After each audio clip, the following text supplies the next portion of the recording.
May ilang bansa at rehiyon na malapit sa mga pole kung saan hindi lumulubog ang araw kapag panahon tuwing tag-init. Ang mga lugar na ito ay nasa loob o malapit sa Arctic Circle. Ang pag-ikot ng aksis ng mundo ay nagiging sanhi upang lumitaw ang araw sa ibabaw ng kalangitan ng mahabang panahon. Ang kaganapang ito ay kilala bilang midnight sun dahil ang araw ay maaaring makita maging sa hating gabi.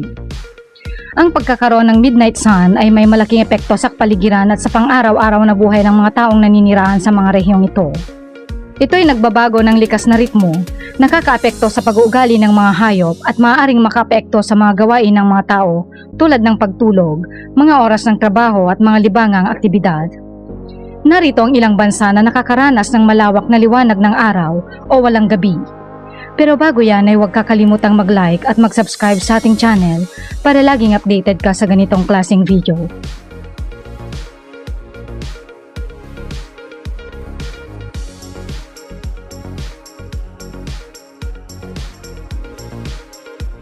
Greenland.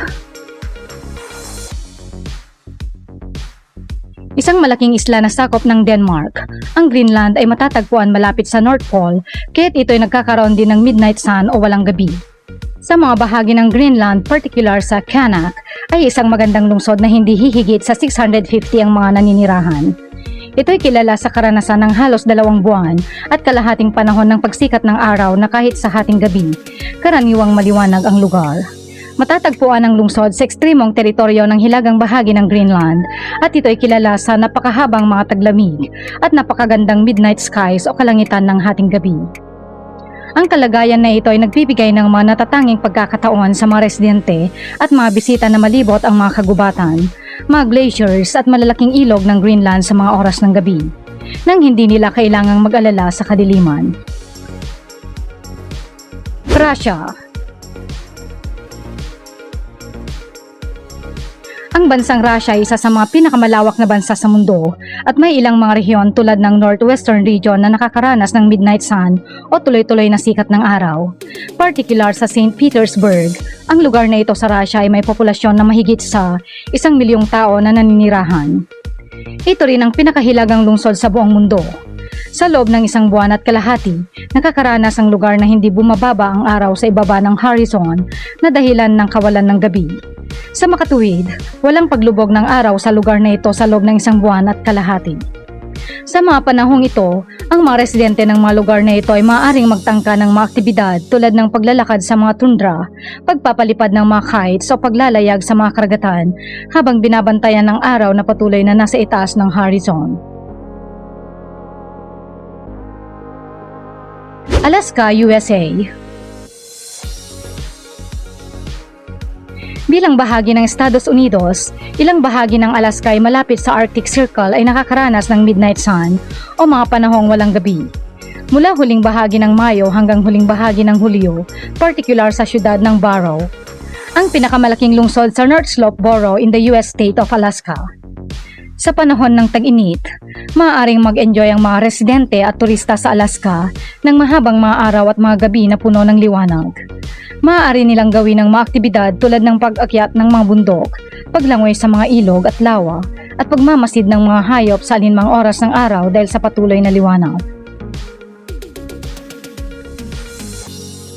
Finland. Ang Finland ay isa pang bansa na malapit sa latitudinal na lokasyon kung saan nagaganap din ang midnight sun o walang gabi. Ang Finland ang lupain ng libo-libong lawa at mga isla. Karamihan sa mga bahagi nito ay nakakakita ng buong araw kahit gabi sa loob ng 73 days. Sa mga rehiyong nasa hilagan ng Finland tulad ng Rovaniemi, ang araw ay nananatili sa ibabaw ng horizon ng buong 24 oras. Itong nagbibigay buhay sa malawak na mga kagubatan at lawa ng bansa at nag-aalok ng mga magagandang tanawin at mga aktibidad tulad ng paglalakad sa kalikasan, paglalangoy sa malinis na mga lawa at pagmamasid sa mga hayop sa kanilang likas na tahanan. Iceland. Isang bansa na matatagpuan malapit sa Arctic Circle, ang Iceland ay isa rin sa mga bansang may midnight sun o walang gabi. Sa mga buwan mula ika-10 ng Mayo hanggang Hulyo, ang mga residente ng Iceland ay maaaring masaksihan ang patuloy na pagsikat ng araw sa kanilang mga lugar. Ang mga bundok, Malalawak na mga patag at mga lawa at mga baybaying dagat ng Iceland ay napapaligiran ng malalakas na liwanag mula sa araw kahit nasa mga oras ng gabi, na nagbibigay ng isang kakaibang pagmamasid sa likas na kagandahan ng bansa. Bukod sa nakakamanghang mga Northern Lights, nag-aalok ang bansa ng iba't ibang masasayang aktibidad tulad ng paglalakbay sa mga bundok, pagmamasid ng mga hayop, mga balyena, pag-e-explore ng mga kuweba, pagbibisikleta at pagbibisita sa mga national park. Canada. Ang isa pang bansa na nakakaranas ng walang gabi ay ang Canada. Ang Canada ay ang kalawang pinakamalaking bansa sa buong mundo at maraming bahagi nito ay natatakpan ng nyebe sa buong taon. Sa mga lugar tulad ng Inuvik at Northwest Territories na nagkakaroon ng halos 50 days na walang gabi. Ang mga taong naninirahan sa mga lugar na ito ay nakakaranas ng 24 oras na walang tigil na liwanag mula sa araw kahit nasa oras ng karaniwang pagtulog. Dahil dito ay maraming mga outdoor activities ang maaaring gawin sa anumang oras tulad ng paglalakad sa mga bundok, mga aktibidad sa tubig at iba pang mga tradisyonal na gawain. Sweden. Ang Sweden ay isa pang bansa na nakakaranas ng midnight sun o walang gabi. Sa mga lugar tulad ng Kiruna at Abisko, ang araw ay nananatili sa itaas ng horizon sa loob ng 100 days bawat taon, kahit nasa mga oras ng gabi.